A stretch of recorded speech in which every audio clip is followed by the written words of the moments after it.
नमस्कार, मैं सदानंद पाल।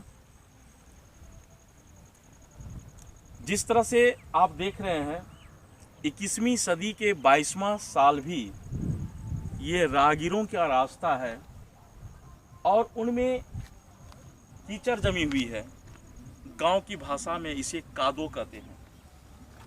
ये दलदल है और दलदल के कारण जो है साइड से या बाहरी हिस्से से चूंकि कांटों के तार लगे हुए हैं तो उस पार जाने में यूं ही सफल नहीं हो सकते।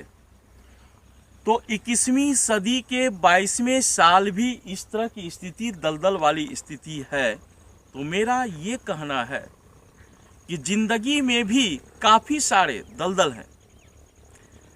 मैं दलदल से तात्पर्य या दलदल से आशय इस कीचड़ युक्त कादो युक्त रास्ते से कर रहा हूं।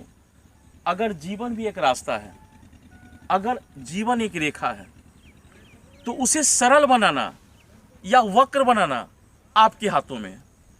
अगर जीवन एक आनंद है तो उसे आनंदित करना, सुव्यवस्थित करना, यह भी आपके हाथों में है। प्राय हम छात्रों को मोटिवेट करते हुए यह कहते हैं कि हर व्यक्ति का जीवन कभी न कभी, अगर वह 0 वर्ष से लेकर अंतिम वर्ष तक भी है, तो कभी न कभी वह दुख दर्द उनके अंदर, उनके बाहर, उनके परिजनों में, उनके प्रियजनों में यह अवश्य शामिल रहा है।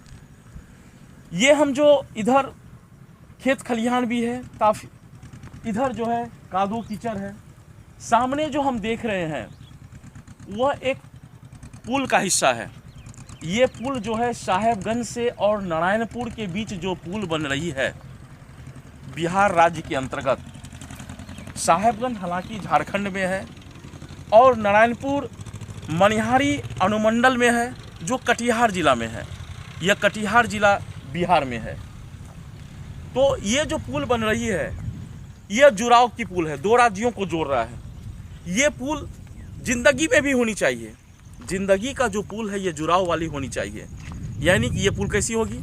तो जिंदगी का पुल जो जुड़ने का है, हम वह जुड़ाव जो है लोगों से अपनत्व स्थापित करके जोड़ सकते हैं, न कि वैर करके।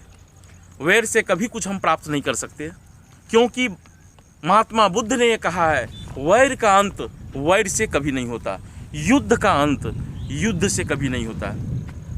हम प्रथम विश्व युद्ध देखे। हम कहने से तात्पर्य मैं नहीं, क्योंकि मैंने तो इतिहास में उसे पढ़ा, मेरे जो पूर्वज हैं उन्होंने देखा और उस समय रेडियो के माध्यम से सुना, देखा भी नहीं। द्वितीय युद्ध भी जो है रेडियो के माध्यम से, अखबारों के माध्यम से सुना पढ़ा। और अभी जो संज्ञान में जो है, अभी जो है रूस और यूक्रेन का युद्ध का जो गहमा-गहमी का माहौल बन रही है, क्या ये सही है?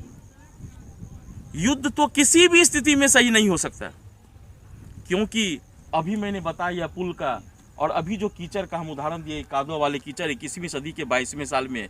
तो मेरा ये हमेशा ये कहना रहा है, ये पुल जिंदगी को जोड़ने वाले पुल बनिए आप, दो देशों का पुल बनिए आप, जिसे अम्बेसडर कहते हैं, संवाहक बनिए आप, न कि युद्ध के लिए उत्प्रेरण बनिए, युद्ध के लिए कैटेलिस्ट कभी आप मत बनिए।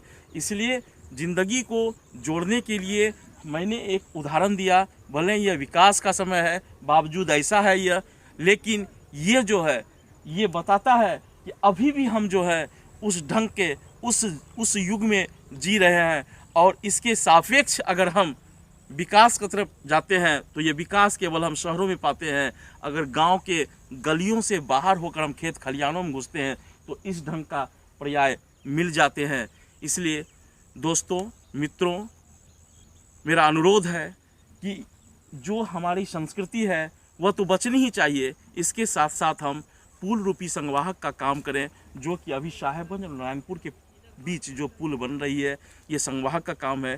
किसी भी विश्व युद्ध का या किसी भी युद्ध का सपोर्ट या पक्ष में मत आइए। चाहे यह सोवियत संघ से टूट के बना हुआ दो देश रूस और यूक्रेन के बीच जो संभावित है उसे बिल्कुल ही खारिज कीजिए कि ऐसा नहीं हो, क्योंकि युद्ध किसी भी स्थिति का अंतिम परिचायक नहीं होती है, वैर का अंत वैर से नहीं होता है।